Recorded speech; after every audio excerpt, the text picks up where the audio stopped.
Merci à vous d'être encore avec nous en ce milieu d'après-midi. J'ai l'impression qu'il y en a un qui a encore pris la pluie le 8 mai. Ça lui arrive souvent. Depuis quelques années, lorsqu'il sort le 8 mai, le pauvre, il prend une bonne rincée. Puisse-t-il un jour recevoir la pluie du Saint-Esprit? C'est ce que nous pouvons espérer de mieux pour sa vie. Gloire au Seigneur et pour notre pays aussi. Je vous l'ai dit, par hypocrisie, ce n'est pas simplement une conférence. C'est vrai que c'est une conférence, c'est un séminaire. Nous avons choisi, et vraiment même si nous avons des temps merveilleux dans la louange, et merci encore pour Thierry, pour toute l'équipe qui était là et pour toutes les équipes qui animent tous ces temps de chant, de louange, d'adoration. Oui, nous aimons ça, mais vous le voyez, nous mettons avant tout l'accent sur la parole. C'est un temps où nous venons chercher la nourriture. Ce n'est pas vraiment un temps où nous venons pour entendre comme si nous voulions recevoir de nouvelles bénédictions, ceci, cela. Nous venons ici avant tout pour nous fortifier. Nous venons pour ici nous équiper, nous préparer à rentrer davantage dans l'œuvre que Dieu a préparée pour nos vies, pour nos assemblées, pour ce pays. Mais malgré tout, par hypocrisie, nous voulons que ça demeure, je dis, une fête de l'Éternel. Une fête de l'Éternel, j'aurais aimé voir une fête de l'Éternel au temps de David, au temps de Josias, au temps de Samuel avant, et voir la ferveur du peuple qui montait à Jérusalem pour fêter la Pâque, la Pentecôte ou les cabanes, et de voir ces chants de louanges qui devaient monter, les trompettes retentir, les cornes bien sûr, et les danses. D'ailleurs, quand on va encore à Jérusalem, on voit encore cela avec les bar mitzvahs près du temple. Et il y a cette atmosphère de joie. Et c'est vrai que le peuple hébreu, le peuple juif est un peuple qui, malgré toutes les souffrances qu'il a subies, est un peuple qui sait exprimer sa joie devant Dieu. Et c'est cet esprit de fête que nous voulons retrouver. Et bien sûr, la fête de l'Éternel, c'est se réjouir. Mais c'est se réjouir dans la présence de Dieu. C'est se réjouir en s'approchant de notre Dieu. Et je crois que nous avons été bénis. Je me réjouis de tout ce que nous avons entendu hier soir, ce matin, cet après-midi. Waouh, le Seigneur nous a nourris, nous a bénis. Gloire à Dieu. Je lui apporte toute ma prière, toute ma reconnaissance. Et encore une fois, je vous remercie pour votre présence au milieu de nous cet après-midi. Voilà, cet après-midi, je vous propose maintenant d'ouvrir nos Bibles dans l'évangile de Jean, chapitre 4. Depuis presque une année, je suis avec l'Assemblée de Bastille, des textes dans cet évangile de Jean, pour tous ceux qui avaient l'habitude des fois de nous suivre sur Internet. Et il est un passage que j'avais sauté il y a quelques semaines parce que je le gardais en réserve pour cet après-midi. C'est Jean chapitre 4 et nous ferons, pour avoir tout le contexte, la lecture à partir du verset 27. Jean chapitre 4 à partir du verset 27. Nous sommes en Samarie. Jésus vient d'avoir un long entretien avec une femme qui était venue pour puiser de l'eau, mais que Jésus a connectée aux canalisations divines, afin que plus jamais elle n'ait soif dans sa vie. Et cette femme, vous savez, en repartant vers les siens, va laisser sa cruche, signe de tout son fardeau, tout son passé, elle le laisse aux pieds de Jésus. Parce que maintenant, elle n'en a plus besoin. Et nous sommes là, à ce moment-là, au verset 27, et là-dessus, arrivèrent ses disciples qui furent étonnés de ce qu'il parlait avec une femme. Toutefois, aucun ne dit « Que demandes-tu » ou « De quoi parles-tu avec elle ?» Alors la femme, ayant laissé sa cruche, s'en alla dans la ville et dit aux gens « Venez voir un homme qui m'a dit tout ce que j'ai fait. Ne serait-ce point le Christ ?» Et ils sortirent de la ville et ils vinrent vers lui. Pendant ce temps, les disciples le pressaient de manger, disant « Rabbi, mange !» Mais il leur dit, j'ai à manger une nourriture que vous ne connaissez pas. Et les disciples se disaient les uns aux autres, mais quelqu'un lui aurait-il apporté à manger? Mais Jésus leur dit, mais ma nourriture est de faire la volonté de celui qui m'a envoyé et d'accomplir son œuvre. Ne dites-vous pas qu'il y a encore 4 mois jusqu'à la moisson, mais voici, je vous le dis, levez les yeux et regardez les champs qui déjà blanchissent pour la moisson. Celui qui moissonne reçoit un salaire et amasse des fruits pour la vie éternelle, afin que celui qui sème et celui qui moissonne se réjouissent ensemble. Car en ceci, ce qu'on dit est vrai, l'un sème et l'autre moissonne. Et je vous ai envoyé moissonner, vous n'avez point travaillé. D'autres ont travaillé et vous êtes entrés dans leur travail. Amen. Seigneur, mon Dieu, mon Père, c'est de ta part que je souhaite parler cet après-midi, exposer ta parole, communiquer ta parole. Mais comment un homme pourrait-il le faire par sa propre force? Et je te demande de m'accorder cette grâce de parler, non point en parole seulement, mais avec l'Esprit Saint, avec force, avec puissance, avec une pleine persuasion. Donne-moi la grâce de pouvoir communiquer la parole de Dieu qui agira dans le cœur de ceux qui croient cet après-midi. Et je te prie, Seigneur, là, en cet instant, non seulement d'ouvrir nos oreilles, d'ouvrir notre intelligence, mais d'ouvrir notre esprit, notre cœur, pour que nous recevions cette parole, pour que nous la recevions au plus profond de nous-mêmes, pour qu'elle s'ancre dans nos cœurs, afin, par ta grâce, toi qui fais croître, qu'elle puisse ensuite produire du fruit au centuple. Merci de bénir ce moment. Amen. J'ai commencé à rédiger les points et les quelques notes du message de cet après-midi alors que j'étais dans un TGV un dimanche soir entre Paris et Bordeaux devant me rendre à un comité missionnaire. Avez-vous déjà essayé d'écrire quelque chose dans le TGV? Il paraît que dans le TGV Atlantique, c'est mieux quand même que dans le TGV Paris-Lyon. C'est peut-être encore mieux pour les autres plus modernes, mais en tout cas déjà dans celui-là, c'était pas évident. Ça trempe dans tous les sens. Alors parfois, peut-être que les idées s'agitent un petit peu. Et je ne sais pas si ce message va donner aussi cet effet d'avoir été préparé dans le TGV. Est-ce qu'il sera chaotique? Est-ce qu'il sera bien construit? Je ne sais pas. Mais c'est avec vraiment, je crois, une inspiration de l'esprit que j'ai commencé à mettre ces quelques pensées qui venaient sur mon cœur au fur et à mesure. L'évangile de Jean est un merveilleux, merveilleux ouvrage. Pardonnez-moi ce gros mot, c'est un ouvrage de christologie. Qu'est-ce que la christologie? C'est la science, la doctrine qui nous parle de Jésus. J'aime la christologie.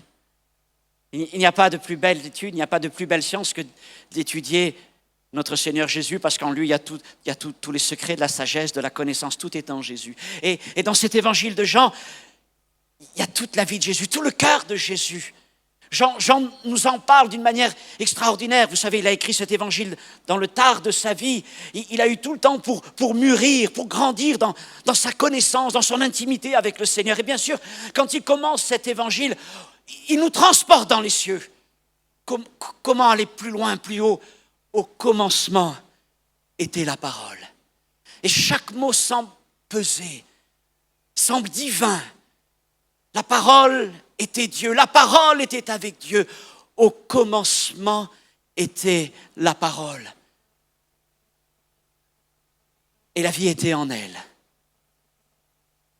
Et cette parole qui demeure au Dieu depuis toute éternité dans le sein du Père, dit Jean, cette parole s'est faite chair par amour pour nous.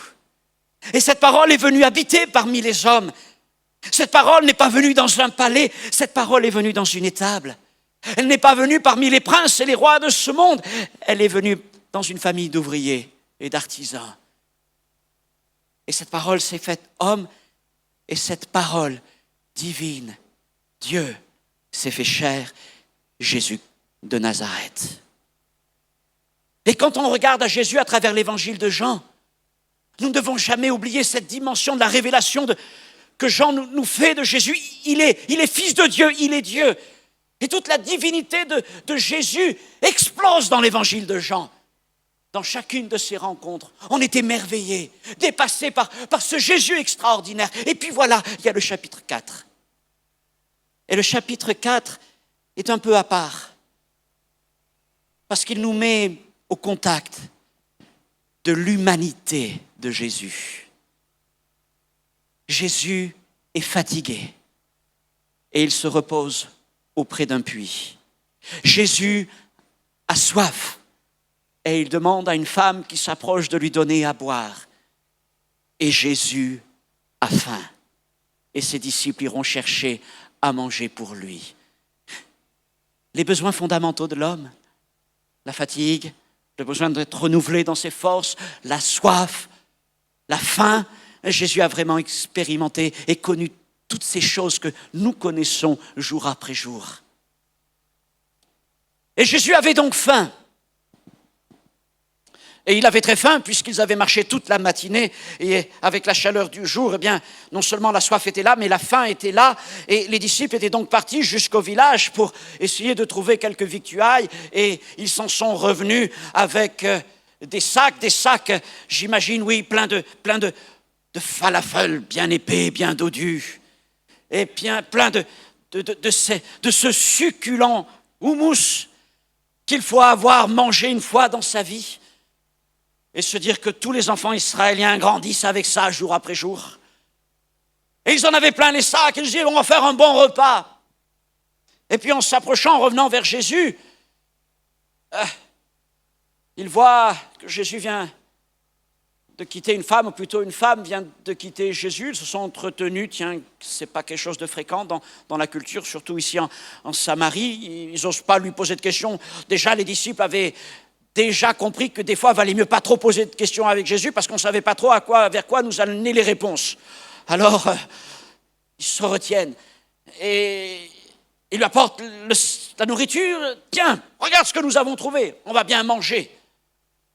Jésus regarde, mais non, ça ne l'intéresse pas. Tu n'en veux pas? Non. Tu n'as pas faim? Si, j'ai faim. Jésus a faim, Jésus a très faim. Mais Jésus n'avait pas faim de ce que les disciples lui amenèrent ce jour-là, de ce que les hommes pouvaient lui amener, de ce qu'ils avaient fait de leurs propres mains. Non, Jésus avait faim d'une autre nourriture. Jésus avait très faim d'une nourriture dont il était lui-même à l'origine. Une nourriture qui était là, en train de venir à lui. Le texte le dit, il venait à lui. Cette nourriture, il n'y avait que lui qui pouvait l'avoir. Il n'y avait que lui qui, à ce moment-là, pouvait véritablement s'en nourrir. Et les disciples ne comprenaient pas ce qu'ils disaient. Que quelqu'un t'aurait-il donc apporté à manger? Mais non. De quoi Jésus avait-il faim? Il avait faim de ces gens qui commençaient à sortir du village. Ces gens vers qui cette femme avec qui il s'était entretenu était retournée. Cette femme qui, depuis peut-être des années, n'avait plus de contact avec ses voisins. Elle était exclue, une paria du village. Mais revenant sans sa cruche, parce que connectée au réseau hydraulique de Dieu, elle est venue dire à ceux qu'elle connaissait mais qui ne lui parlaient plus, ne serait-il pas le Christ? Lui qui m'a dit tout ce qu'était ma vie. Et sur le simple témoignage de cette femme, petit témoignage, aussi petit qu'une graine de moutarde, ces hommes, ces femmes ont commencé à quitter leur activité, leur maison. Rappelons-nous, il était midi, c'était plus l'heure du repas et l'heure de faire la sieste que l'heure de sortir. Mais quand ils ont entendu le témoignage de cette femme, que connaissait-elle de Jésus? Rien. Ne serait-il pas le Christ? Elle en était à peine convaincue. Mais l'Esprit de Dieu était là. La puissance du Saint-Esprit se manifestait déjà. Et ils ont tout quitté pour sortir et aller à la rencontre de ce Jésus dont elle venait de leur parler. Jésus avait faim de cette foule d'hommes et de femmes qui venaient à lui. Et Jésus a encore faim. Et la faim de Jésus est immense. N'est-ce pas le sage qui dit que la faim est insatiable? La faim du Seigneur pour les hommes est insatiable. Il a faim de voir encore des hommes, des femmes venir à lui. Et il regarde et il voit déjà des champs qui sont prêts pour être moissonnés afin que la nourriture soit ensuite apportée, consacrée à notre Dieu. Jésus a faim d'une population qui sortent de cette ville de Paris, qui viennent à lui. Jésus a faim d'hommes et de femmes qui vont quitter nos banlieues, les cités, pour venir à lui. Jésus a faim d'hommes et de femmes qui vont quitter leur zone pavillonnaire, leurs petites maisons qu'ils se sont construites dans ces zones qu'on appelle périurbaines, pour essayer de trouver un peu d'air frais. Il a soif qu'il quitte un peu ce petit confort pour venir à lui. Il a faim de ces gens. Il a faim de ceux qui sont dans les métropoles de province et jusque dans les campagnes les plus éloignées. Il a faim de Français et de Françaises. Jésus ne s'en est pas encore nourri suffisamment. Il a faim d'une moisson qui se lève dans ce pays, qui blanchisse dans ce pays pour lui. Et la question que je voudrais nous poser cet après-midi, et nous, avons-nous faim? Avons-nous faim comme Jésus a faim? Mais au fait, si nous avons faim, de quelle faim avons-nous faim? De quoi voulons-nous nous rassasier? De quoi voulons-nous nous nourrir? Jésus voulait se nourrir de la volonté de son Père, de cette moisson d'hommes et de femmes qui blanchissaient devant lui. Et nous, de quoi voulons-nous nourrir? De quoi voulons-nous nourrir notre vie? Tout à l'heure, j'entendais Teresa qui parlait au sujet de Daniel et de ses amis, qu'ils se sont gardés de la nourriture du roi de Babylone. Mais nous voulons nous nourrir de la nourriture que Dieu, notre Père, nous donne. Cette nourriture, j'en veux. Cette nourriture, bien sûr, c'est la parole de Dieu, mais c'est aussi la volonté du Seigneur de sauver les hommes. J'ai faim. As-tu faim? As-tu faim encore d'une moisson d'hommes et de femmes pour notre pays? Et c'est donc dans ce contexte que Jésus adressa à ses disciples cette parole au sujet des moissons. Et là, il dit 4 choses importantes qui me serviront de trame pour ce partage. Au verset 35, il va leur dire tout d'abord, c'est le temps de la moisson. Le temps de la moisson est venu. Il leur dit aussi, verset 35, que nous devons développer une vision de la moisson. Lever les yeux vers les champs. Verset 36, c'est le temps des moissonneurs. Le temps des moissonneurs. Il y a eu le temps des semeurs, il y a le temps des moissonneurs. Et quatrièmement, verset 38, il nous envoie moissonner. Et le titre de ce message aujourd'hui, c'est un temps de moisson. Je crois qu'il y a encore de la part de Dieu un temps de moisson pour notre pays. Je crois que Dieu est prêt encore à nous accorder un temps de moisson.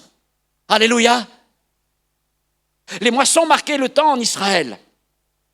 Non seulement parce que l'économie d'Israël était essentiellement agricole, que ce soit dans l'Ancien comme dans le Nouveau Testament, mais aussi parce que le Seigneur l'Éternel avait associé les 3 grandes fêtes annuelles, celles auxquelles tous les hommes devaient monter à Jérusalem, au temps des récoltes. La Pâque se tenait au temps de la récolte de l'orge. Et elle se concluait sur la présentation de la première gerbe d'orge, témoignage de la résurrection de Jésus. 50 jours plus tard, on arrivait au temps de la récolte du blé et de la préparation des pains levés. Et 50 jours après Pâques, c'est la fête des semaines, ou la fête de la Pentecôte, ou la fête des moissons. Et dans la tradition juive, c'est le jour où on lit le livre, le Megillot de Ruth, qui nous parle, quel beau livre Ruth. Waouh, c'est vrai qu'après avoir lu le livre des juges, surtout la fin du livre des juges qui est difficile, hein, des histoires qui nous font mal au cœur, et on arrive sur le livre de Ruth. Et moi, chaque fois que je finis le livre des juges et que j'arrive sur le livre des Ruth, je dis, Seigneur, ça me renouvelle. On a l'impression là d'avoir un tableau, vous savez, de ces tableaux flamands qui nous décrivent les cultivateurs dans les champs. Quel beau passage d'histoire de Boz, de Ruth. Et merveilleux texte qui nous parle de la grâce de Jésus-Christ. Et puis, 3e fête, la fête des tentes. À la fin de l'année, c'est le temps de la récolte des fruits. Et fête des tentes ou fête de Soukhot, en automne. Et là, on construisait des cabanes avec des branchages d'arbres touffus, notamment des agrumiers. Et ainsi, chaque grande fête, et 3 grandes fêtes étaient associées à un temps de récolte particulier. Croyons-nous que Dieu veut encore marquer nos vies et nos églises de fêtes de célébration en son honneur et donc de fêtes de moisson? Je crois qu'il y a encore des récoltes. Je crois qu'il y a encore au moins une récolte que Dieu veut engranger dans ce pays. Alléluia. Alors oui, en vous apportant cette parole cet après-midi, le message impérieux que Dieu a déposé sur mon cœur dans le TGV est le suivant. Un temps de moisson est possible pour notre pays. Il est possible pour notre ville. Il est possible pour notre Église. Il est possible pour nos familles et notre entourage. Un temps de moisson est possible. En tout cas, je crois qu'il est écrit dans le cœur de Dieu. Alors, mes amis, mes frères et sœurs, et cet après-midi, c'est vrai que nous parlons de français à français. Et donc, forcément, mon approche n'est pas tout à fait la même que ceux de nos amis étrangers invités. Et je sais ce que je dis. Et la première chose que je dirais au sujet de ce temps des moissons, c'est ne disons pas « il est trop tard ». Ne fermons pas la porte nous-mêmes à l'idée d'une moisson. Ne disons pas « nous avons travaillé, nous avons labouré, nous avons semé ». Mais le temps des moissons est passé. Rien n'a poussé, le champ est stérile, les cœurs sont trop durs, les oiseaux ont tout dévoré, les ronces sont tout déchirés. Ne disons pas nous avons prié, espéré, attendu, mais rien ne s'est produit. Je sais que pour beaucoup, même dans mon assemblée, combien j'en entends, disent mes frères, j'ai prié, je prie, ça fait des années, j'ai les promesses de Dieu dans mon cœur, j'ai prié, mais je ne vois rien venir. Mais disons avec foi, Psaume 126, vous l'aimez ce psaume. L'Éternel a fait de grandes choses pour nous. Nous sommes dans la joie. Ceux qui sèment avec larmes moissonneront avec chant d'allégresse. Celui qui marche en pleurant quand il porte la semence revient avec allégresse quand il porte ses gerbes. Oh, donne-nous un temps de fête, Seigneur. Donne-nous un temps de joie, un temps d'allégresse. Seigneur, n'as-tu pas encore en réserve un temps de moisson pour notre pays, je le crois. Mais ne disons pas non plus, à contrario, il est trop tôt. Ne disons pas, la France n'est pas prête. C'est ce que les disciples pensaient. Ils regardaient autour d'eux. Mais ce n'est pas le temps des moissons. Et Jésus leur disait non. Levez les yeux et regardez les champs qui blanchissent déjà pour la moisson. Et je veux me rappeler cette parole de l'apôtre Paul dans Actes 14, verset 17, où Paul, prêchant devant des païens, premier message qu'il adresse à des païens, leur dit ceci. Il leur parle de Dieu avant même de leur parler de Jésus, il leur parle du Dieu créateur, du Dieu qui tient le monde dans ses mains. Et il leur dit, Dieu est le dispensateur des saisons fertiles, qui nous donne la nourriture avec abondance et qui remplisse nos cœurs de joie. Oui, Dieu est le Dieu des saisons. Il dispense les saisons fertiles. Une saison de moisson. Et c'est ça la parole sur mon cœur. Le temps d'une moisson est là. Le temps d'une moisson est là. Alors, à quoi reconnaissait-on en Israël que le temps des moissons était arrivé? Au vol des oiseaux, au vol des cigognes peut-être, puisque Jérémie chapitre 8 dit que la cigogne connaît dans les cieux sa saison. Et des fois, vous savez, les oiseaux migrateurs connaissent beaucoup mieux les signes des temps, les signes des saisons que nous. Pourrions-nous au moins avoir la sagesse des cigognes et reconnaître dans les cieux spirituels le temps des saisons et de se dire qu'il y a encore un temps que Dieu a préparé pour nous, a préparé pour cette nation. Mais en tout cas, il y avait un phénomène caractéristique de la saison des moissons, c'était le débordement du Jourdain. Josué chapitre 3, verset 15, Josué 3, 15, il est écrit « Le Jourdain regorge, il déborde par-dessus toutes ses rives, tout le temps de la moisson. » Alors à l'époque de Josué, et même encore à celle de Jésus, le Jourdain avait une meilleure allure que ce qu'il a aujourd'hui. Ah, pauvre Jourdain aujourd'hui. Des fois, c'est juste un petit filet d'eau, tellement l'eau a été captée, détournée. Mais à l'époque de Jésus, c'était un véritable fleuve qui venait. Et sa fonction était là, elle demeure encore la même aujourd'hui. Il descendait les pentes du mont Hermon, il traversait le lac Oulé, le lac de Galilée, et ensuite il fertilisait toute la vallée du Jourdain jusqu'à la mer Morte, et il permettait ainsi les plantations dans cette terre qui sinon aurait été une terre désertique. Il donne la vie, le Jourdain. Le Jourdain, c'est celui qui descend selon son nom. Et c'est vrai qu'au printemps, il était particulièrement puissant à cause de la fonte des neiges du mont Hermon. Et comme à l'époque, il ne subissait aucun prélèvement d'eau, eh bien son débit était impressionnant. Le Jourdain se gonflait, il s'emballait et il finissait même par déborder et inonder les plaines après avoir traversé les lacs. C'était le temps de la moisson. C'était le temps de la bénédiction de Dieu lorsque celui qui descendait depuis la montagne des neiges descendait pour apporter la vie dans les vallées.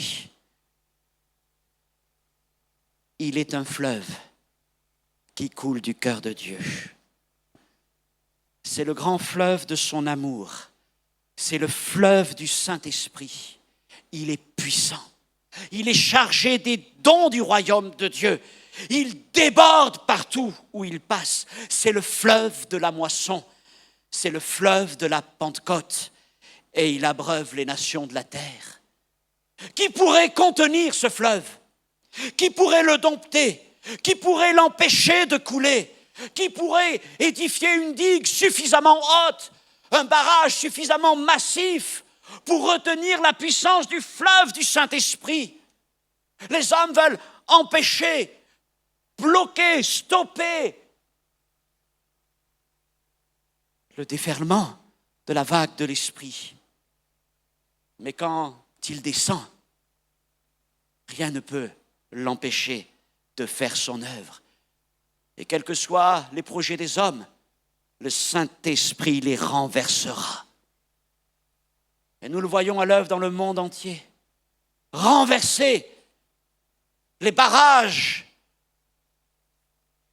de fausses religions, les barrages de régimes politiques oppressifs. Et partout, le Saint-Esprit fait son œuvre. Savez-vous comment il fait son œuvre? C'est un pasteur américain qui écrivait ceci il y a quelques jours, et c'est pour ça que je veux le mentionner, parce que ça ne venait pas de moi, mais c'est quelque chose qu'il partageait, une très belle idée, un missionnaire. Il dit, oui, dans de nombreux pays, il y a des barrages. Et peut-être avons-nous l'impression que dans notre pays, il y a un barrage d'incrédulité, un barrage de laïcité, un barrage de refus de Dieu. Et il dit, voilà comment le Saint-Esprit renverse les barrages. Il ne le fait pas d'un seul coup, mais il va trouver des points faibles dans le barrage et il va percer des trous. Et vous savez qui sont les points faibles? Mais quelque part, c'est nous les points faibles. Nous étions les points faibles dans ce barrage d'incrédulité. Parce que Dieu nous avait déjà choisis. Nous étions faibles là, dans la pensée du monde. Et quand le Saint-Esprit est venu, nous n'avons pas résisté. Et nous avons accepté, comme Ésaïe le dit, d'être extraits de la roche, extraits du barrage. Et nous nous sommes laissés emporter par le fleuve de l'Esprit. Et autant que je le vois, autant qu'il y a de chrétiens d'assemblées dans ce pays, nous sommes autant de micro-fissures dans le barrage d'incrédulité de cette nation. Et plus il y a de micro-fissures, et plus le barrage est fragilisé. Et un jour, tout sera emporté. Et je crois que le fleuve du Jourdain, le fleuve de l'Esprit, inondera les vallées de notre nation grâce à notre faiblesse dans le système de ce monde. Alléluia.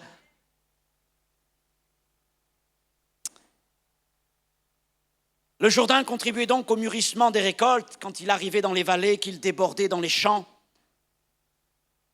Et cela nous rappelle donc que sans le Saint-Esprit, nous ne pouvons rien faire. Rien ne sert d'entreprendre une quelconque action si celle-ci n'est pas précédée, immergée dans la bénédiction et la puissance du Saint-Esprit. Je le disais tout à l'heure, Pentecôte est la fête des prémices de la moisson. Et l'évangélisation du monde commença ce jour où le Saint-Esprit descendit sur l'assemblée des disciples pour les revêtir de sa puissance et faire d'eux des témoins de la résurrection de Jésus depuis Jérusalem jusqu'aux extrémités de la terre. Et pour marquer ce jour d'une manière particulière, Dieu permit que 3000 hommes se tournent vers Jésus pour nous rappeler que 3000 hommes avaient péri le jour où la loi fut donnée. Quand le Saint-Esprit fut donné, 3000 furent sauvés. Gloire au Seigneur.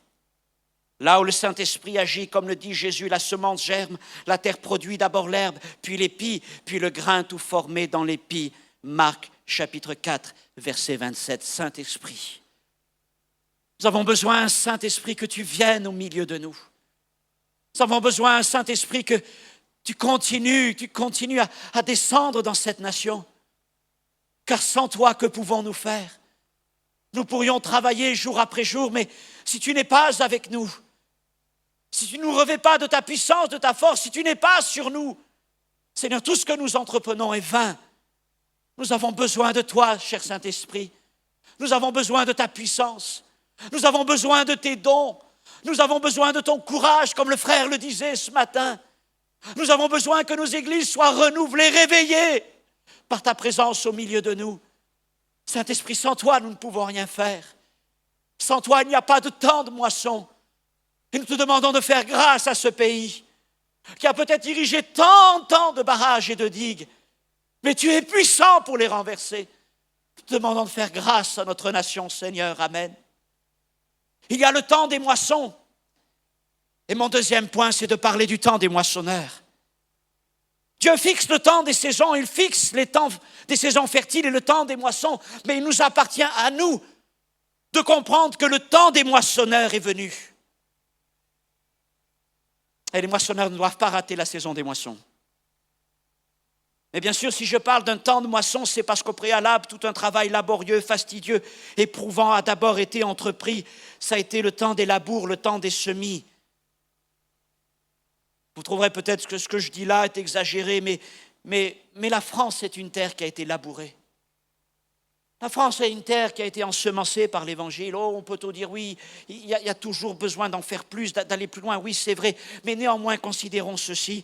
Je ne vais pas remonter jusqu'au temps des Cévennes et des Huguenots, mais regardons, depuis près d'un siècle, la parole a été portée dans de nombreuses villes et villages. Et en France, c'est un défi avec nos 36 000 communes, même si on aura peut-être moins dans quelques temps. Mais partout en France, des chrétiens prient, jeûnent, crient à Dieu. Partout en France, nous sortons dans les rues. Vous sortez dans les rues, sur les places publiques. Vous allez parfois dans les maisons qui s'ouvrent à vous. Parfois, peut-être d'une manière plus difficile même, sur votre lieu de travail. Vous êtes là pour témoigner fidèlement de Jésus par le don d'une Bible, d'un tract d'évangélisation, par une conversation, parfois ne serait-ce que par une attitude de justice, d'intégrité. Vous témoignez auprès de vos familles, auprès de vos amis, auprès de vos collègues de travail, parfois vous exposant à des colibés. Partout dans notre pays, des campagnes d'évangélisation, grandes, petites, peu importe, mais la parole est prêchée, c'est l'essentiel. Des miracles, des guérisons, oui, dans notre nation, il y a encore des guérisons.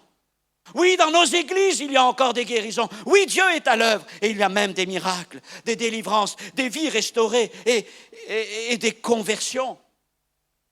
Certes, pas autant qu'on pourrait l'espérer, mais il y en a. Ainsi donc, la parole a été semée dans de nombreuses familles. N'êtes-vous pas étonné des fois de rencontrer des gens? Oui, parmi vos collègues, je le disais, votre entourage, et de réaliser que ces gens, à travers la conversation, vous disent « Ah, mais tiens, j'ai un cousin, oui, il va dans une église évangéliste. Il m'en a déjà parlé, je crois que même je suis allé une fois à leur réunion. » Ça ne vous arrive pas souvent? Et c'est là qu'on se rend compte qu'il y a un travail qui a été fait.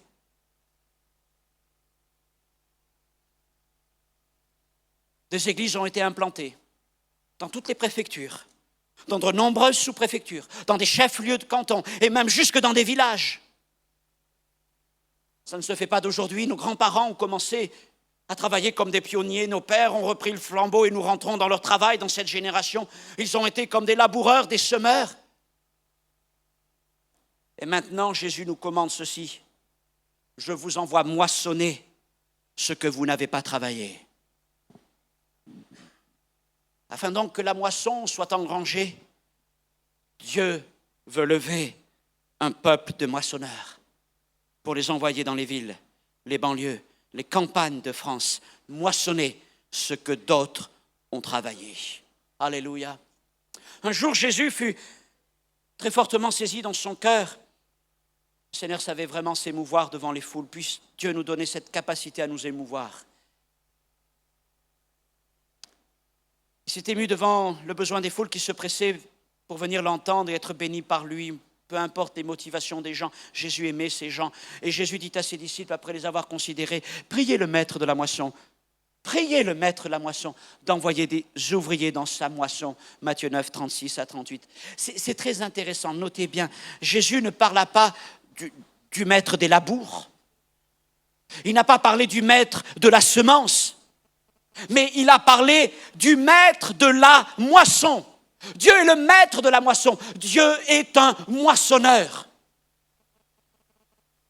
Si Dieu parfois laboure, sème, c'est parce qu'il y a une moisson. Dieu travaille, œuvre toujours pour une moisson. Mettons-nous au diapason de Dieu et devenons à notre tour des moissonneurs.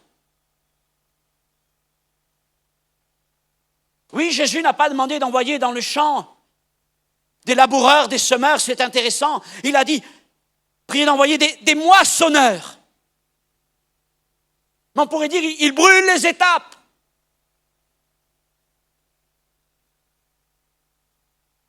Mais c'est le miracle de Dieu.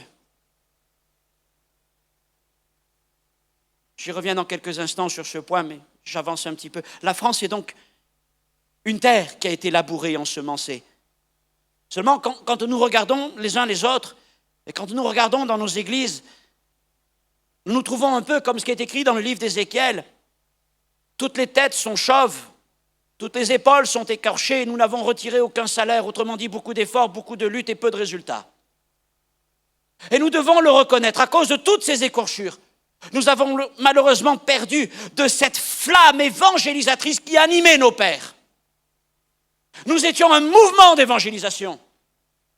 Nos églises étaient des églises évangélisatrices. Nous avons perdu de cette flamme. Parfois même, nous nous lassons d'évangéliser. Au point même qu'il est plus facile aujourd'hui d'organiser des nuits de prière, des semaines de jeûne et prière, qu'une mission d'évangélisation. Et finalement, nous avons besoin d'entendre la parole que Paul laissa à Timothée. Timothée qui lui aussi, peut-être, avait perdu de cette flamme parce qu'il faisait face à des difficultés dans l'assemblée. Et Paul lui rappelle, fais œuvre d'évangéliste. Timothée n'était pas un évangéliste, c'était certainement plus un pasteur.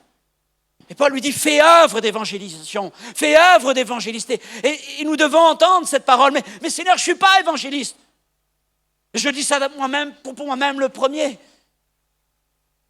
Seigneur dit, ok, tu n'as peut-être pas un ministère d'évangéliste. Ok, tu n'es pas de ceux qui vont aller frapper aux portes, d'accord. Mais néanmoins, fais œuvre d'évangélisation.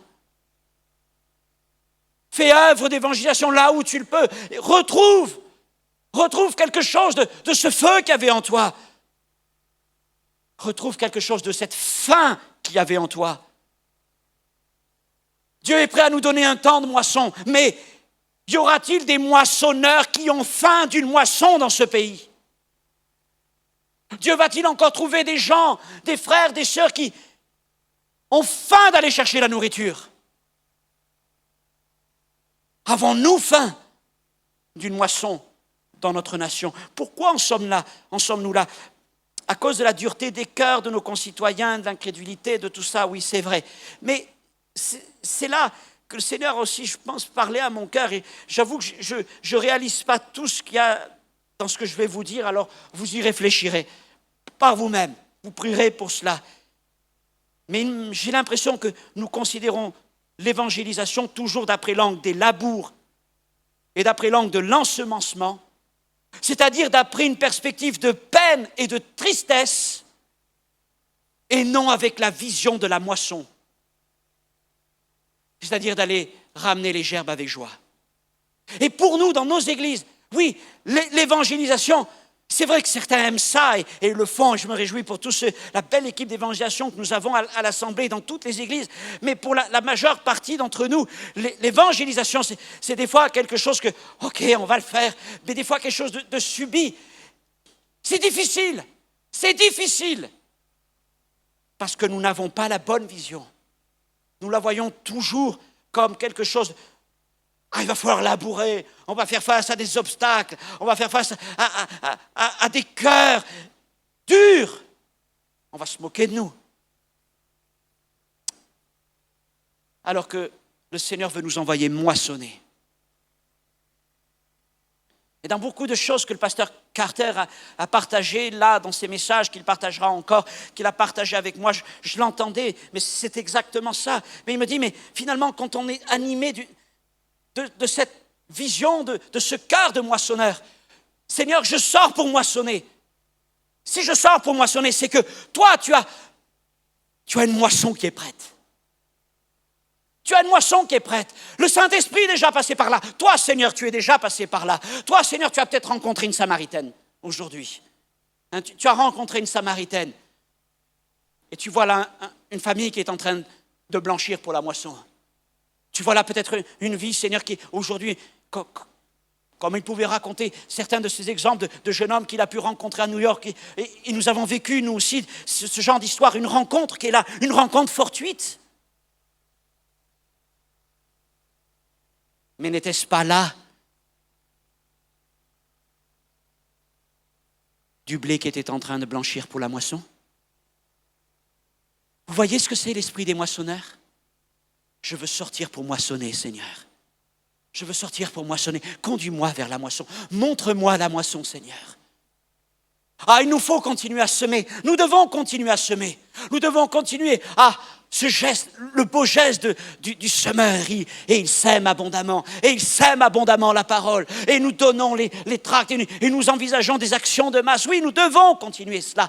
Mais il y a des moments, Seigneur, je veux dire, Seigneur, envoie-moi pour moissonner. Envoie-moi vers une moisson. Il y a une moisson aujourd'hui qui blanchit autour de chez moi. Envoie-moi vers cette moisson. Et évidemment, quand c'est comme ça, les choses changent complètement. J'aimerais que nous considérions un instant un texte de l'Ancien Testament du prophète Ésaïe, chapitre 28. Ésaïe 28, à partir du verset 23. Ésaïe 28, verset 23, « Prêtez l'oreille, écoutez ma voix, soyez attentifs, écoutez ma parole. » Et voilà, le texte qui commence par une question. « Celui qui laboure pour semer, laboure-t-il toujours? Ouvre-t-il et brise-t-il toujours son terrain?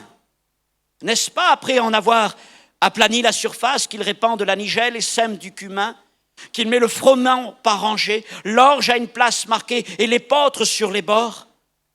Et son Dieu lui a enseigné la marche à suivre, il lui a donné ses instructions. On ne foule pas la nigelle avec le traîneau, et la roue du chariot ne passe pas sur le cumin, mais on bat la nigelle avec le bâton, et le cumin avec la verge. On bat le blé, mais on ne le bat pas toujours. On y pousse la roue du chariot et les chevaux, mais on ne l'écrase pas. Et cela vient aussi de l'Éternel des armées. Admirable est son conseil et grande est sa sagesse. Et notre Dieu est un expert en agriculture. Verset 24. Celui qui laboure pour semer laboure-t-il toujours? Ouvre-t-il et brise-t-il toujours le terrain? Autrement dit, il y a un temps pour labourer, il y a un temps pour ensemencer, mais vient le temps ensuite de passer à autre chose. Le cultivateur ne va pas passer son temps à labourer. Il ne va pas passer son temps à défoncer la terre. Mais une fois qu'il a ouvert la terre, qu'il a retourné la terre, qu'il a fait respirer la terre, il va semer. Mais il ne va pas passer son temps à semer. Parce que s'il sème, et qu'il ressème, et qu'il revient encore pour ressemer, il va étouffer. les semences qu'il a déposées auparavant. Oh, vous savez que des fois, nous avons trop semé, n'est-ce pas? Dans certaines situations, ça nous est tous arrivé, l'immodération, un manque de sagesse, comme il est écrit là. Il parle de la sagesse du Seigneur. Et des fois, nous avons lu trop semer, parce que nous voulions absolument une récolte, une moisson dans une vie, mais à force de mettre trop de semences, on a tué la semence. Il nous faut avoir confiance dans la semence de la parole de Dieu, elle est puissante. Et une fois que la semence est semée dans une vie, nous devons attendre le temps qu'elle produise son fruit. Il y a donc un temps pour le laboureur, il y a un temps pour le semeur, il y a un temps pour le moissonneur. Et la terre de France a donc été labourée, ensemencée. Et aujourd'hui, je veux croire qu'un temps nous vient, le temps de la moisson, le temps des moissonneurs. Nous sommes ces moissonneurs. Mais l'entrée dans une saison de moisson entraîne beaucoup de changements. C'est ce que ce texte nous dit là. Et surtout, je vais utiliser ce mot, c'est le temps d'un nouveau paradigme, c'est-à-dire le temps de voir les choses d'une nouvelle manière. Quand vient la belle saison, il ne s'agit pas simplement de se découvrir et de mettre des vêtements plus légers, mais quand on rentre dans la moisson, Ésaïe nous rappelle que les outils et les méthodes de travail de la moisson ne sont pas ceux des labours et de l'ensemencement. Ce n'est pas le même métier, quelque part. Et puis, il insiste, il nous parle même de céréales et de choses qui sortent de la terre dont on ignore à peu près ce que c'est, la nigelle. J'en ai jamais vu. L'orge, oui, bon, je vois à peu près. Mais enfin, ce qu'il veut nous dire, c'est que chaque moisson est particulière. Et chaque moisson nécessite des outils adaptés. Et des gestes adaptés, des outils adaptés et des gestes adaptés. Il dit, on bat le blé, mais on ne le bat pas toujours. Waouh, là, il faut vraiment de l'expertise, de la sagesse du Seigneur pour savoir à quel moment il faut battre et à quel moment il faut s'arrêter de battre. Mais là aussi, il faut avoir cette sagesse de Dieu lorsqu'on voit moissonner certaines vies dans ce monde. Parce que si on ne respecte pas les méthodes et les techniques de la moisson, qu'est-ce qu'il fait? On perd la moisson. Si on utilise les techniques de moisson du blé pour l'orge, pour l'épeautre ou pour la nigelle, on va perdre la nigelle. Si on essaie d'appliquer la méthode et les outils de la nigelle au blé, on va perdre le blé. Et on risque de détruire la moisson, la récolte.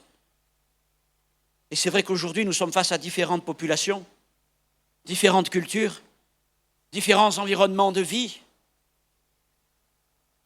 Mon frère Bertrand, qui est là, habite à une vingtaine de kilomètres d'ici. Son assemblée est à une vingtaine de kilomètres du centre-ville de Paris, mais nous sommes dans deux moissons complètement différentes. Et il est évident que lui, travaillant à Montfermeil, n'a pas du tout la même récolte devant lui que ce que nous avons ici, en centre-ville de Paris, que ce que vous pouvez avoir dans votre assemblée. Et là aussi, nous devons chercher auprès de Dieu la sagesse admirable et son conseil. Grande est sa sagesse. Et si Dieu est un maître en agriculture et en moisson de céréales, je crois qu'il l'est encore plus en moisson d'hommes. Et avant de foncer tête baissée, de vouloir appliquer des méthodes et ceci et cela, essayons de comprendre quelle est la moisson que nous avons en face de nous. Et comment nous devons travailler. Oui, mais allez voir le Seigneur. Il sait.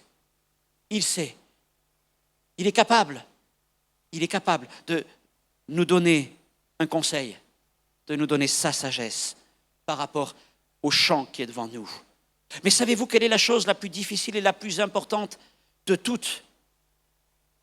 Ce qui doit évoluer avant toute autre chose dans le paradigme des moissons, dans la nouvelle manière de voir les choses à cause des moissons, il faut changer nos mentalités.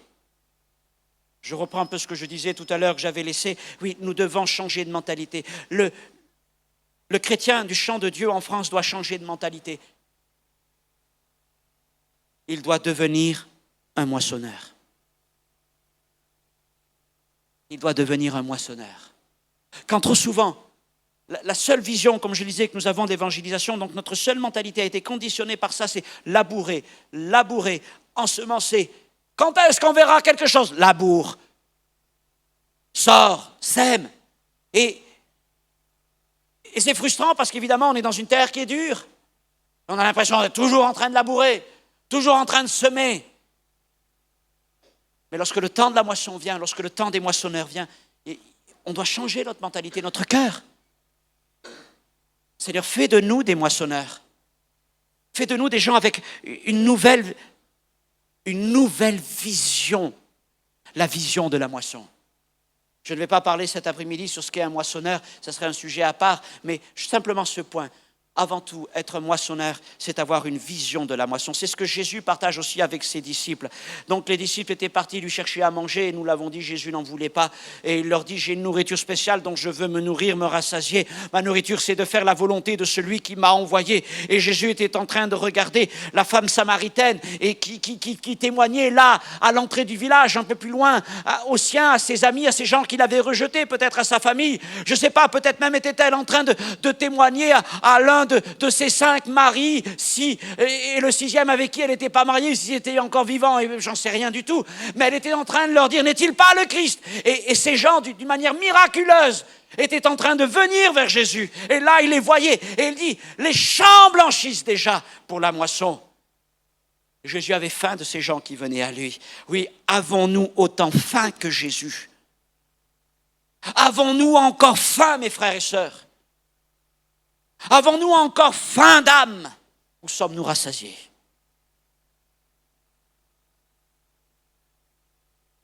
Avons-nous la même faim que Jésus? Et des fois, nous pouvons nous poser la question, c'est certain, de savoir si les chrétiens ont encore faim de la même nourriture que Jésus. Quand on voit ce qui est l'intérêt principal des gens aujourd'hui dans les messages qui sont les plus populaires, les thématiques les plus abordées, on voit que c'est avant tout des messages qui les concernent eux. C'est ce que le frère Carter nous disait au sujet de la prière ce matin. C'est vrai, il y a un temps où on a besoin de prier pour soi parce qu'il faut grandir, mais tout ça c'est pour nous préparer à aller vers les autres. Mais aujourd'hui, on sent de plus en plus dans beaucoup d'églises que, excusez-moi, dans beaucoup d'enseignements, on va plutôt parler comme ça parce que je crois que ce n'est pas au niveau des églises souvent, mais au niveau de certains enseignements, mais où on nous ramène à nos centres d'intérêt. Qu'est-ce que je vais manger pour moi? Qu'est-ce que je vais manger pour m'engraisser? Et c'est pour ça que nous devons savoir si nous avons la même faim que Jésus. Jésus, lui, avait faim des hommes et des femmes qui venaient à lui. Et dernière question, avons-nous faim maintenant? Avons-nous faim aujourd'hui? Les disciples voyaient bien des champs, mais à 4 mois de la saison, le blé est encore bas. Je ne sais pas si c'était le blé, de l'orge exactement, j'en sais rien. Je ne sais pas non plus parce que pensez bien qu'à Paris ou en banlieue, on ne voit pas souvent du blé pousser. Ça fait quelque temps que je n'ai pas traversé un champ de blé. Quand j'étais gamin à Gap, l'été, avec mes parents, je voyais autour les champs de blé, mais je n'allais pas souvent parce que chaque fois que je traversais, je m'enrhumais, pas possible, j'étais allergique à ça. Donc je les évitais, sauf quand on allait faire des chewing-gums de grains de blé. Mais je pense que 4 mois avant la moisson, il ne doit pas y avoir grand-chose à voir. Hein. Je ne sais pas, il faudrait un expert. 4 mois avant la moisson, où en sont les blés? Est-ce qu'ils sont encore sortis de terre? Déjà sortis de terre? S'ils sont sortis de terre, ils doivent être très bas. Alors quand Jésus leur dit cela, les disciples regardent les champs autour et une moisson, mais elle n'est pas là la moisson. Hein.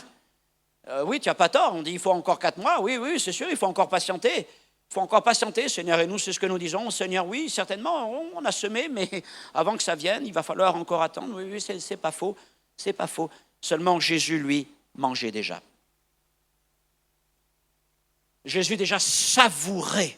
Déjà, ça c'est le mot-clé de ce verset. Déjà. Lui, déjà voyait les choses quand eux ne voyaient rien du tout. Jésus mangeait déjà, moissonnait déjà, quand eux se demandaient encore ce qu'il voulait bien dire. Quand les hommes ne voient que du sable ou des pierres, Jésus voit déjà une moisson.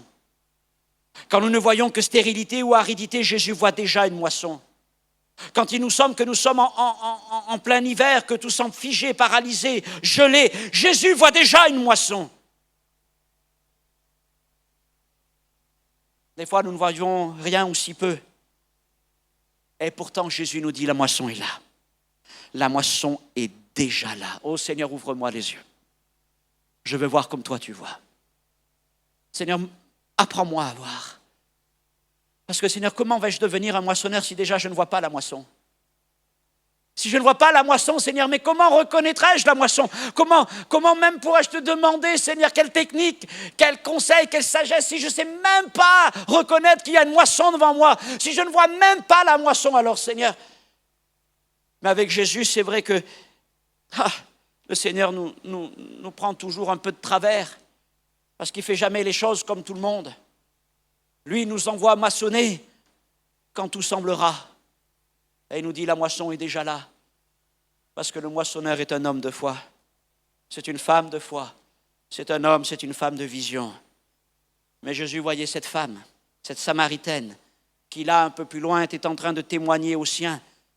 Il la voyait comme une pousse tendre de blé qui sortait de la terre, qui sortait de cette terre gelée, de cette terre aride de Samarie, qui était là peut-être encore en plein hiver. Et il voyait à travers elle une moisson qui grandissait, une moisson qui levait, une moisson qui blanchissait. Et là, les foules commençaient à venir à lui. Et Jésus savourait la moisson d'âmes qui s'annonçait dans cette province de Samarie. Jésus nous invite à lever les yeux, comme il le fit pour ses disciples, à lever les yeux de la foi. Lève tes yeux sur ta ville.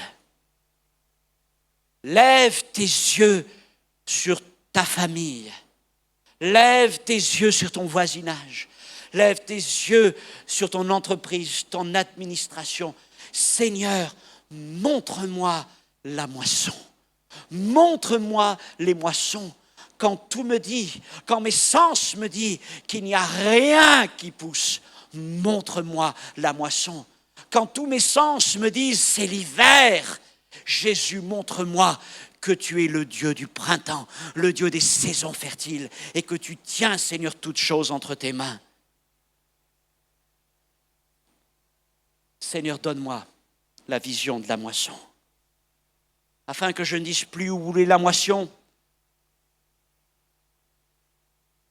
Seigneur, montre-moi les champs qui blanchissent déjà. Le dernier point que je veux voir avec vous maintenant rapidement, comme je l'évoquais avec Ésaïe, il faut donc voir la vision, mais il faut savoir voir la moisson, mais il faut savoir aussi reconnaître la moisson là où elle est, et puis savoir aussi la prendre, la saisir dans la forme dans laquelle elle se présente à nous. Et je veux simplement évoquer 3 difficultés, je vais rester assez généraliste dans ce que je vais dire, mais 3 difficultés que représentent les moissons, et vous pourrez méditer aussi sur cela. Premièrement, il arrive que les champs qui blanchissent ne soient pas ceux que nous attendons, que nous espérons.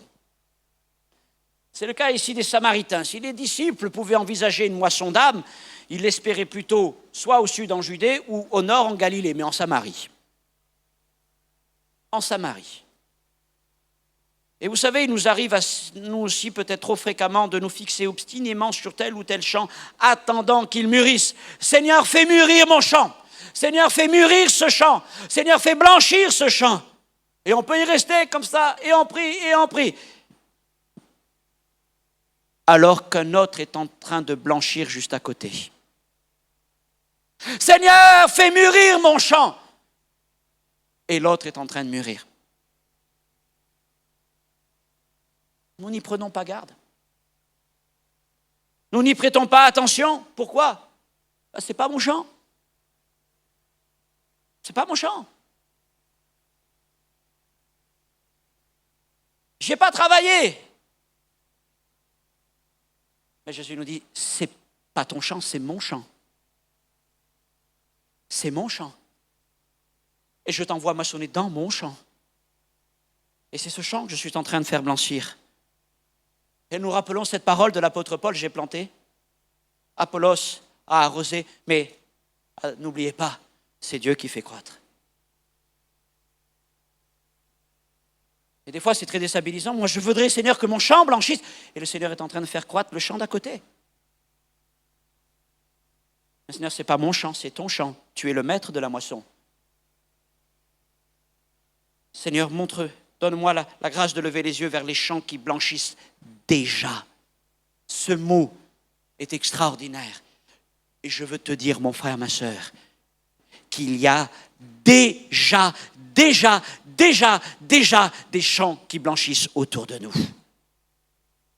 Il y a déjà des champs qui blanchissent autour de nous, même s'ils sont ceux que nous n'attendons pas. Peut-être même sont ceux que nous ne voulons pas. Pas ça, Seigneur. Allez moissonner cet homme dans cette situation de détresse familiale, de perte d'emploi, d'échec social.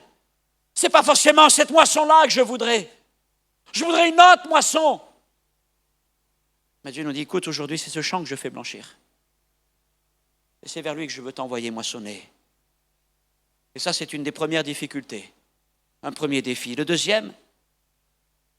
La deuxième chose avec les moissons de difficile, c'est qu'il y a souvent peu de rapport entre ce qui a été semé et ce qui est récolté.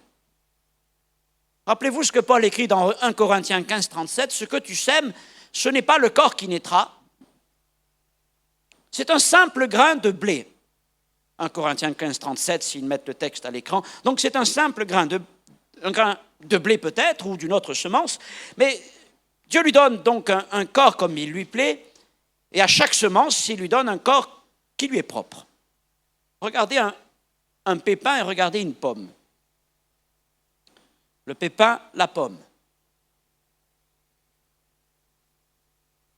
Dans la pomme, les pépins, et le pépin va donner la pomme à travers le pommier.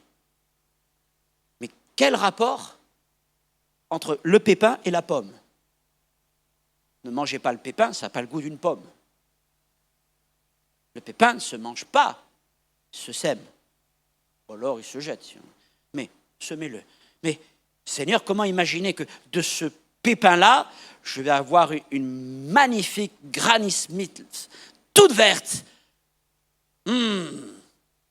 avec ce pépin. Il faut avoir une imagination très fertile ou acquis une connaissance pour faire le lien entre les deux. Hein. Mais même si vous mettez un pépin de pomme dans la main, je suis incapable de vous dire si ça va faire une golden,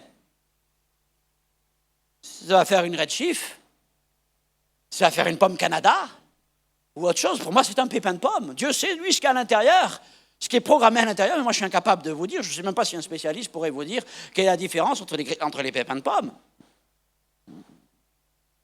Et quand on vous donne des noyaux, des pépins, des semences que vous n'avez jamais vues auparavant, vous êtes incapable de dire ce que ça va produire, n'est-ce pas?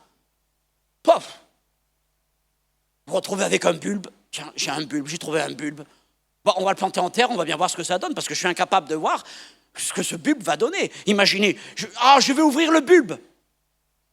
Mais peut-être à l'intérieur, je vais voir ce qui se passe et je vais comprendre quelle fleur je vais avoir. Vous pensez bien, c'est pas comme ça que ça va faire. Hein?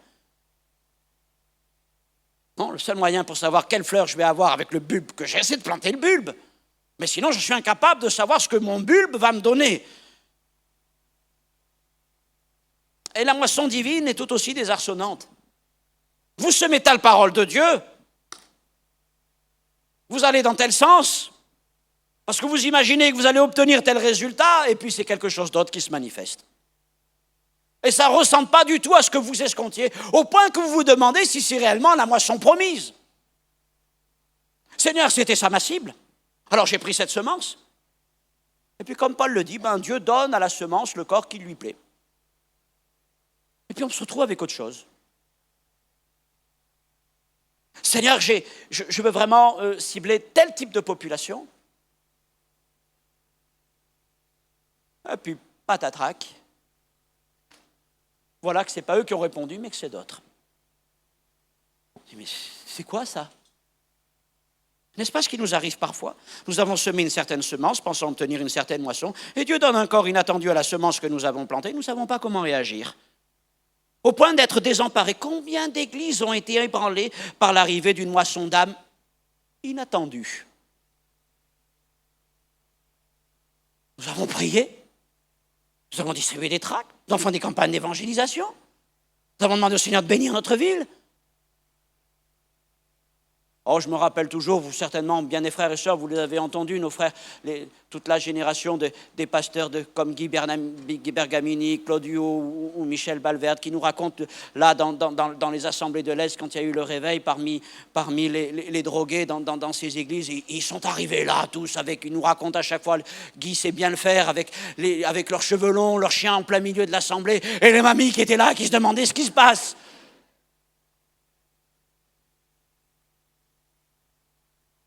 C'est ça, la moisson. Et Dieu merci qu'il y a beaucoup de mamies qui savent réagir comme il faut. Et puis des fois, il y en a d'autres dans les églises qui apparaissent. Oh, ça, c'est pas bien. Ça peut pas être de Dieu, ça. C'est quoi cette histoire? On n'a pas prié pour ça, nous, on veut les gens bien. Les fonctionnaires. Emploi stable, offrande stable, pas de mutation, famille tranquille. Et on a quoi? Des hippies avec des jeans troués. Et vous savez que des églises se sont fracturées sur ça. Mais c'est un drame. Et c'est vrai que Dieu, des fois, met bien des assemblées au défi d'une moisson inattendue. Et il n'y a pas de rapport, des fois, entre le pépin et la pomme. C'était pas un grain de pépin, un pépin de pomme.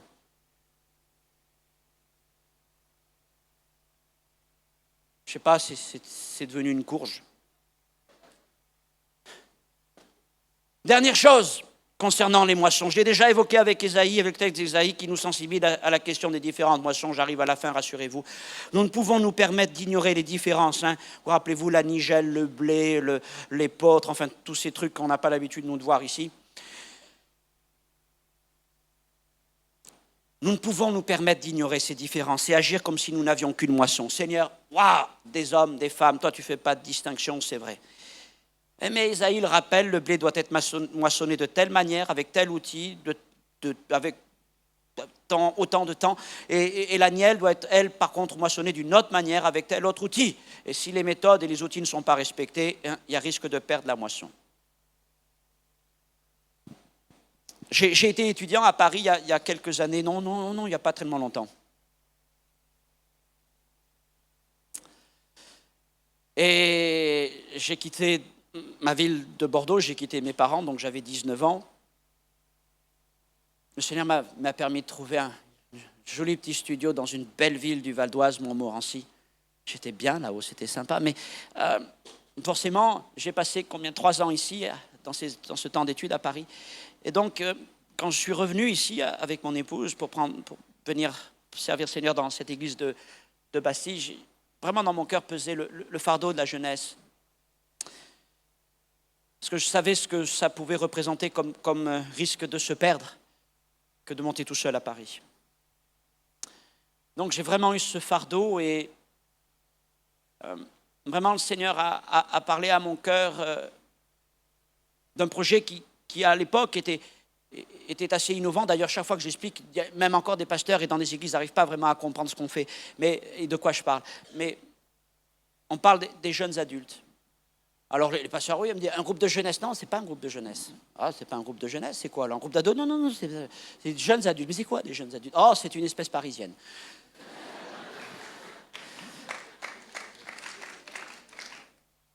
Vous les trouvez près des bars, en train de prendre un café ou un... Non, un smoothie ou des choses comme ça. Enfin, voilà. Mais ce sont quoi? C'était des jeunes souvent de nos assemblées de province qui ont grandi dans nos églises. Vous les avez portés sur vos genoux.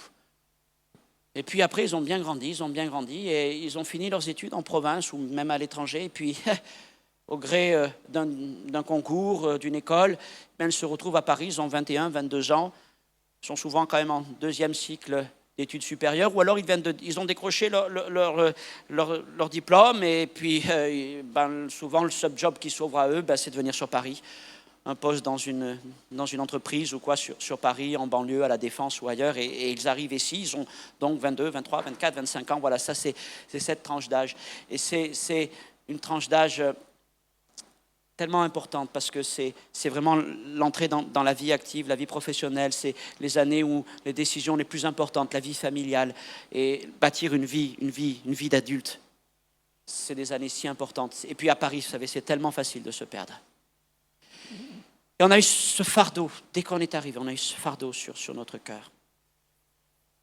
Dieu a permis que nous puissions travailler et confier ce ministère à deux pasteurs, d'abord à Benjamin qui a travaillé avec nous d'une belle manière pendant plusieurs années, puis Pierre qui l'a suivi. Et Dieu vraiment a confirmé, j'ai vu le travail qu'ils ont fait. Et forcément, je reconnais mes frères et sœurs, des fois, je sais que par moments vos oreilles plaident, crient au Seigneur parce que des fois c'est un peu fort ou ceci ou cela, et puis des fois vous êtes un peu bousculés. Mais je voudrais que vous réalisiez que Dieu a mis en face de nous une moisson qui était là. Et il est évident que dans la bonne assemblée de la Roquette, 70 ans d'existence, c'est la plus vieille assemblée de Dieu de Paris, 1936, et donc elle avait toute une histoire. Et bien quand on a amené ça, ça n'a pas été forcément simple. Mais je remercie toutes nos mamies de leur patience. Merci. Mais je voudrais que vous réalisiez que vous voyez un miracle se faire, une moisson qui est là. Et de voir tant de dizaines, de centaines de jeunes, et maintenant ils se préparent à en recevoir à la rentrée. Ils se disent combien on va en avoir, Seigneur, cette année, 100, 120, 150 qui nous arrivent. Et d'en voir maintenant même de plus en plus s'engager dans les eaux du baptême, des jeunes qui sont là dans cette ville de Paris, des jeunes de Paris, des jeunes de banlieue, et même des jeunes d'ailleurs qui viennent et qui se tournent au Seigneur, des jeunes de toute nationalité, c'est notre joie, notre bonheur. Nous n'avons pas fait de Bastille une église de jeunes adultes, ce n'est pas notre idée, nous voulons garder, c'est vrai, une église multigénérationnelle, une église multiethnique, c'est notre défi, nous voulons cela. C'est vraiment ce que nous avons sur le cœur, mais c'est vrai que nous avons adapté nos outils. Nous avons adapté nos méthodes de travail.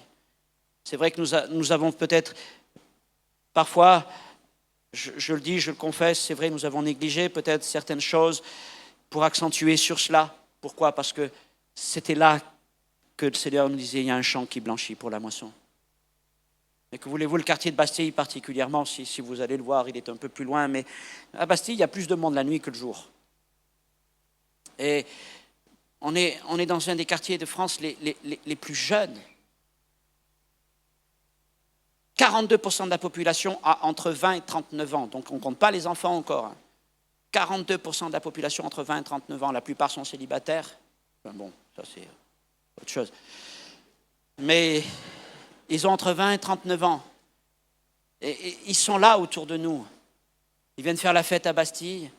On ne peut pas les ignorer. Et le Seigneur nous disait, mais ça, c'est votre champ qui blanchit. Et c'est vrai que, qu'est-ce que vous voulez, on peut pas aller vers ces jeunes avec les méthodes que nous avions dans nos assemblées.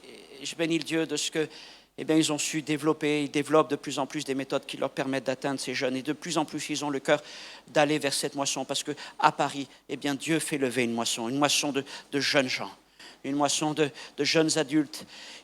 Et ils sont merveilleux, ils sont capables. Je vais vous dire, si je dis tout ça, c'est pas pour glorifier Bastille. Vous savez pourquoi ? Parce que je vous l'ai dit, ces jeunes, ce sont vos enfants.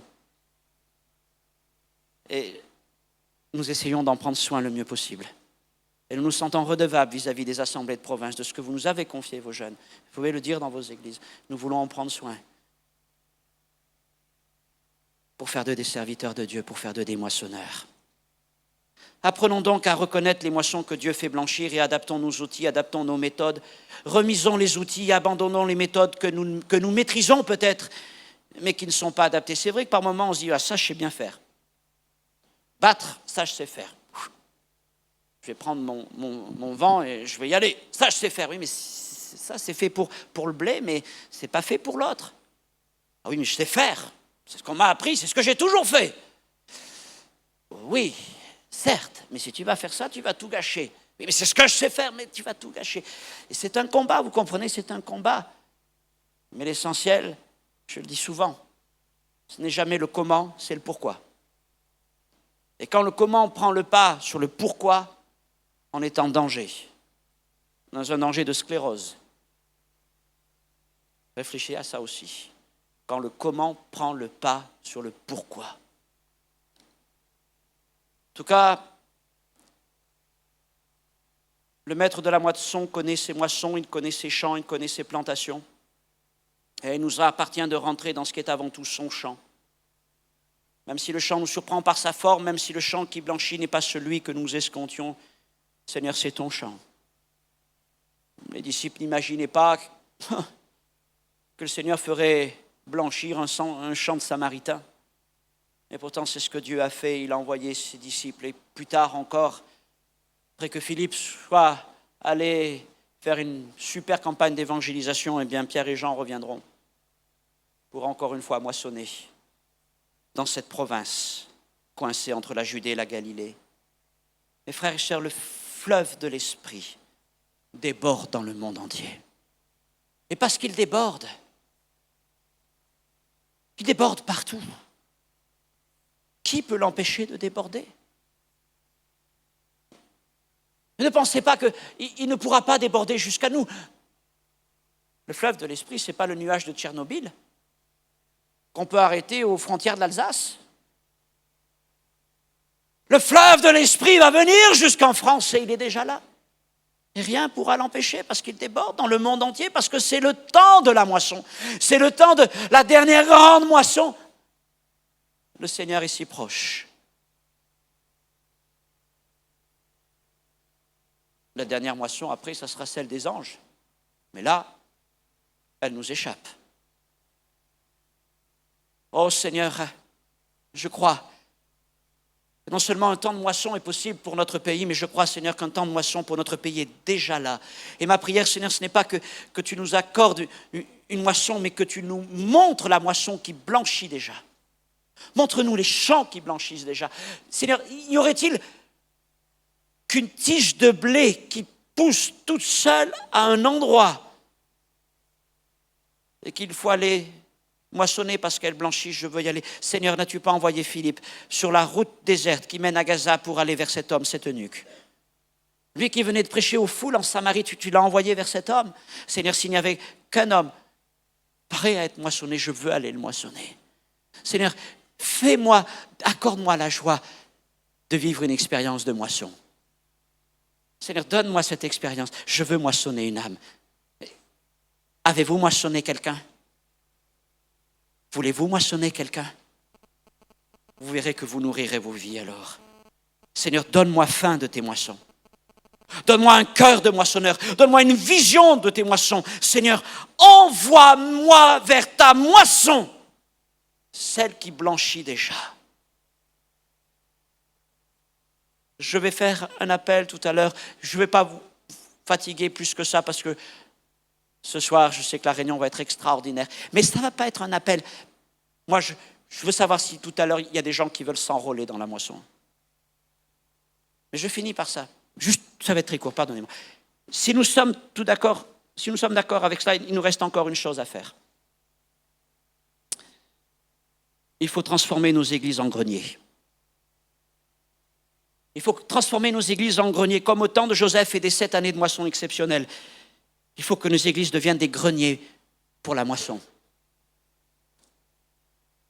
Des églises qui ont une vision de la moisson.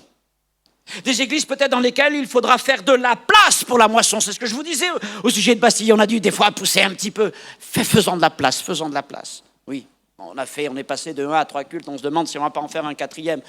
Et parfois, elles me disent, frère, moi aussi. Oui, parfois donc c'est une question de place assise, mais c'est surtout une question de place dans les cœurs, vous le savez. Élargissez-vous, dit Paul. Saurons-nous accepter et recevoir ce que Christ nous envoie moissonner? S'il nous envoie moissonner des hommes, des femmes que nous ne sommes pas capables ensuite de recevoir au milieu de nous, quelle tristesse. Et puis, véritablement, est-ce que nous serons prêts, individuellement, et puis en tant qu'Église, en tant que famille d'Église, est-ce que nous sommes prêts au bouleversement qu'entraînera le temps de la moisson que Dieu nous donne? Que nos églises deviennent des greniers. Alléluia. Alors je dis, je ne veux pas vous épuiser plus que là. Si les frères simplement jouaient la musique, je ne veux pas aussi les fatiguer, ils nous ont déjà donné tellement, mais Voilà, je veux faire un appel. Des fois, j'aime bien faire des choses un peu différentes. J'ai envie de faire un appel explosif, un appel de joie. Parce que quand on part à la moisson, c'est avec joie. Et y a-t-il quelqu'un au milieu de nous qui a envie de dire, Seigneur, je voudrais vivre une expérience de moisson. Voilà, je veux, Seigneur mon Dieu, un jour, pouvoir aller chercher, ne serait-ce qu'une âme, Seigneur. Amen. Merci. Merci, ma sœur. Êtes-vous prêts? Y a-t-il quelqu'un qui veut vivre ça? Attention, c'est peut-être pas forcément le chant que tu veux. Es-tu prêt à t'enrôler dans la force de travail des moissonneurs du Seigneur? Seigneur, je suis labouré, je sais semer, je l'ai fait pas mal, Seigneur, mais j'aimerais vivre quelque chose de nouveau. J'aimerais vivre une expérience de moisson. J'aimerais vivre un temps de moisson dans ma vie. Alors, si vous avez envie de cela, j'aimerais que vous vous leviez. On va prier quelques instants, puis ensuite nous joindrons tous. Ceux qui ont envie de vivre cela. Seigneur, je voudrais moissonner un homme, moissonner une femme, un collègue de travail si tu veux. Moissonner peut-être celui qui est à côté de moi, à côté de chez moi, là sur le palier, qui parfois me casse la tête avec sa musique. Je voudrais, Seigneur, moissonner peut-être, Seigneur, mon supérieur. Je voudrais moissonner, Seigneur, mon collaborateur, ma collaboratrice qui bien des fois m'énerve, me fatigue, mais je sais, elle vit quelque chose de difficile. Je voudrais moissonner, Seigneur, peut-être un enfant. Je voudrais moissonner une famille. Je voudrais peut-être moissonner, Seigneur, cet homme qui est là au bas de ma rue, qui n'a rien à manger, qui vit dehors. Je voudrais moissonner une âme, Seigneur. Donne-moi une fois de moissonner. Donne-moi goût aux moissons. J'ai faim d'une moisson. Je voudrais qu'on loue le Seigneur ensemble. Élevons nos voix. Ça soit votre prière. J'ai suffisamment parlé. C'est à vous de parler. À vous d'exprimer au Seigneur votre désir. À vous de lui dire, Seigneur, je réponds. Je veux moissonner. Je veux être un moissonneur. Montre-moi, Seigneur. Alléluia. Je veux vous entendre. Je veux vous entendre quelques instants. Je veux vous entendre.